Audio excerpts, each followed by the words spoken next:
దీన్ని ఒప్పుకో, మీరు ఇమీడియట్ తీసేయాలి. ఇమీడియట్ గా తీసేయాల్సింది దీన్ని. ఈ తెల్లబట్టలు ఎవరు ధరిస్తారు? తెల్లబట్టలు ఎవరు ధరిస్తారు? వాళ్ళు ఇంక మొహాన్ని బొట్టన పెట్టినారు. మన దాదీలు కొంతమంది అది కూడా పెట్టుకోవట్లా, అదే స్టిక్కర్ పెట్టుకున్నారు. అదన్నా అందుకని సనాతన భారత హైందవ ధర్మం ఏం చెప్పిందో అది పాటించే ఋషిష్యులు అందరం.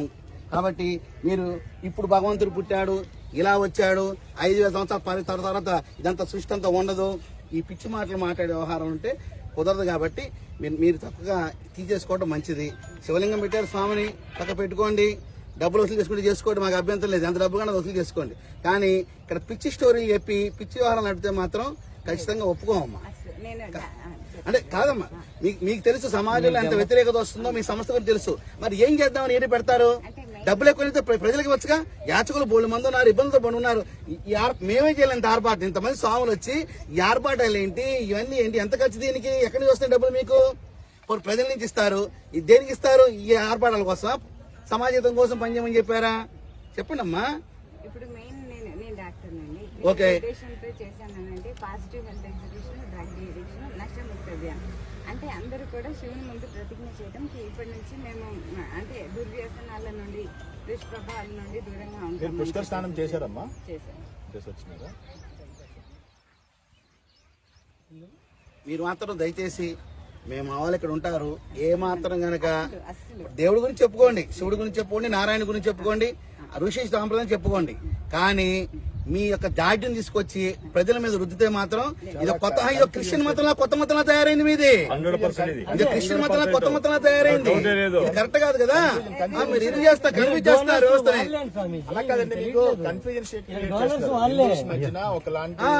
సంప్రదాయం తీసుకెళ్తా ఉన్నారు. ఎందుకంటే మేమేమో వేదాస్ ప్రామాణికంగా తీసుకుని చెప్తా ఉన్నాము, మీరేమో ఏదో మీ స్టోరీలే చెప్తా ఉన్నారు. దానికి ఏమో వేద ప్రమాణం ఉండదు, ఏమీ ఉండదు, మీరు ఏదో చెప్పుకుంటా ఉన్నారు. దానివల్ల ఏంటంటే హిందూస్ లో ఇప్పటికే చాలా సాంప్రదాయస్ వల్ల డీవియేషన్స్ ఉన్నాయి. మళ్ళీ మీరు వచ్చేదో బ్రెయిన్ లోకి ఎక్కిస్తే ఉన్నది కూడా ఊడిపోయి వాళ్ళు.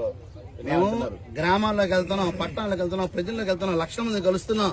అసలు హిందూ ధర్మం నుంచి పక్కదారి పడుతున్న వ్యవస్థను తిరిగి పునరాగమనం ద్వారా మేము కష్టపడి తీసుకొస్తుంటే మీరు వాళ్ళలో దూరి అయోమయం గురి చేసి ఎటెల్లాలో తెలియకుండా నారాయణ ఫోటో పెడతారు, శివుడు పెడతారు. కానీ చెప్పేదంతా మీ గొందరగోళ విషయం చెప్తారు. మీరు అది ఎలా కుదురుతుంది? కన్ఫ్యూజన్. మేము మాట్లాడాము, మేము క్వాలిఫైడ్స్ అందరూ కూర్చొని మేము మాట్లాడాము. నన్ను పిలిస్తే నేను రాలేదు. నన్ను పిలిస్తే ప్లేట్ టికెట్ పంపించాను, చించి అవతల పారేసి నేను రాలేదండి అక్కడ కార్యక్రమానికి. కొంతమంది వచ్చారు. మాస్టర్స్ చదువుకున్నాం, మీరు చాలా కన్ఫ్యూజన్ స్టేట్ లో తీసుకెళ్తున్నారు. ఎందుకంటే పబ్లిక్ ని, భక్తుల్ని అప్పటికే చాలా కన్ఫ్యూజన్స్ ఉన్నాయి.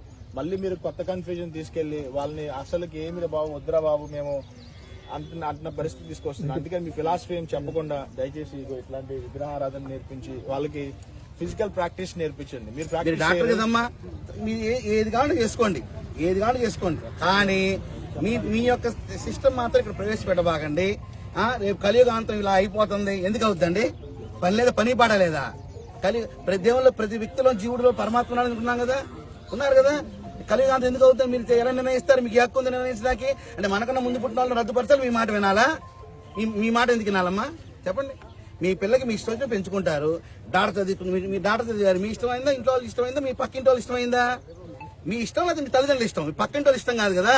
అది మీ ఇష్టం, మీ గౌరవించుకుంటాం మీ డాక్టర్ గాని. అలాగే ఎప్పటి నుంచో విధానం తీసుకొచ్చి పక్క విధానం వచ్చి పక్కింట్లోకి తయారయ్యారు. మీరు మీ విషయం చెప్తే ఎలా ఒప్పుకోమంటారు? అంటే దేన్నైనా ఒక ప్రమాణం ఉండాలి అంటున్నాం. ఇప్పుడు మేము ఏం స్వామి ఏదైనా మాట్లాడాలనుకోండి ఒక ప్రమాణం ఉంటుంది, వేద ప్రమాణం ఉంటుంది. ఇప్పుడు మేము ఏదైనా మాట్లాడాలనుకోండి ఒక ప్రమాణం ఉంటుంది. శ్రీమద్ భాగవతాన్ని ఆధారితంగా తీసుకుని మేము మాట్లాడతాం. కలియుగం ఇన్ని సంవత్సరాలు ఉన్నాయి, 4,32,000 సంవత్సరాలు ఉన్నాయి, త్రేతాయుగం ఇన్ని సంవత్సరాలు ఉన్నాయి. మీకు వేద ప్రమాణం ఉంటుంది, భాగవత్ ప్రమాణంగా మేము మాట్లాడతాం. మీరు ఏ ప్రమాణం తీసుకుని ఫిలాసఫీ ఇస్తున్నారు, పబ్లిక్ ఇండెక్ట్ చేస్తున్నారు అనేటువంటి విషయాన్ని మీరు అర్థం చేసుకోండి. మిమ్మల్ని ఏదో బాధించాలని, కష్టపెట్టాలని మా ఉద్దేశాలు కావు. అలా కాదండి, మీకు ఖచ్చితంగా బాధించడానికి వచ్చా. నేనైతే అయిపోయింది సార్, దండం లేకపోతే కుదరదండి, దండం లేకపోతే కుదరదు. చెప్పి చూస్తాం, దండనే అయిపోయింది, బాధించడం కాదు. స్వామి మాతజీ వ్యక్తిగతంగా మీ పట్ల మాకేం ద్వేషం లేదు, కానీ సాంప్రదాయపరంగా మీరు మాకేమి హాని ఉండదు, మీకు మేము హాని చేయం. కానీ సాంప్రదాయపరంగా ఖండించాల్సినటువంటి బాధ్యత స్వామీజీల పైన ఉంటుంది. అందువల్ల దయచేసి బోర్డు మాత్రం తీసేయనమ్మా. నారాయణ ఉన్నారు ఉంచుకోండి, శివుడు ఉన్నారు ఉంచుకోండి. మీరు మాత్రం బోర్డు మాత్రం పిచ్చి బోర్డు మాత్రం గమనించాలా ఉండమ్మా. ఎందుకు పెడుతున్నారంటే అట్రాక్ట్ చేయడానికి అంటారా? హైందవ సంప్రదాయం దేవతలను ఎందుకు పెడుతున్నారంటే క్రైస్తవులను పెడితే క్రైస్తవులే వస్తారు, వాళ్ళని మోటివేట్ చేసి మార్చేది ఏం లేదు, ఆల్రెడీ మారి ఉన్నారు వాళ్ళు. ఈ పెడితే మనలాంటి వాళ్ళు వస్తారు. మన వాళ్ళని మార్చడానికి ఇది ఒక తంతు వీళ్ళు వేసిన మా దేవుళ్ళ నుంచి మిగతా తీసేయండి. వీళ్ళు వేసినటువంటి మళ్ళీ ఉంచితే మాత్రం బాగుపడదాం మొత్తం చేస్తాం. నిమిషాలు మొత్తం బాగుంటారు. మనిషి వస్తారమ్మా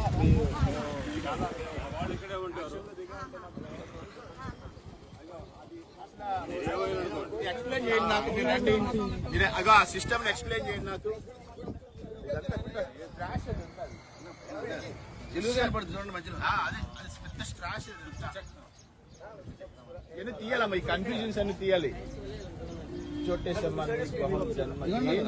నారాయణ కింద ఉన్నారు, ఆయన పైన ఉన్నారు. జీసస్ ఇది ఎందుకమ్మా?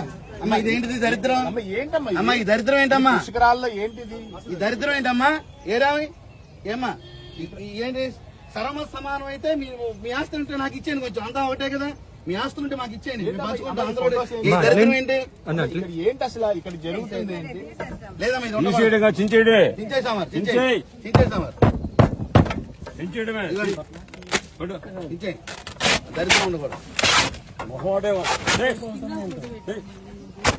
యేసు ప్రభు బొమ్మలు ఏంటమ్మా ఇక్కడ ఈ ప్లేస్ లో?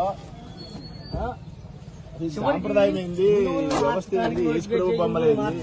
దేవుని వరకు వీళ్ళు పెట్టుకోండి. క్రైస్తవులు. మీకు దయచేసి నమస్కారం చెప్తున్నాం. ఈ బోట్లు మొత్తం ఆలు పెట్టండి. 2 రోజులు మా వాళ్ళు ఉంటారు, రండి మా వాళ్ళు ఉంటారు, వచ్చి అబ్జర్వేషన్ చేస్తారు. ఈసారి మాత్రం తేడా వస్తే మాత్రం కేసు నమోదు చేస్తాం, చట్ట ప్రకారం చర్య యేసు తీసుకుంటాం. ప్రభు బొమ్మలు పెట్టారేంటి?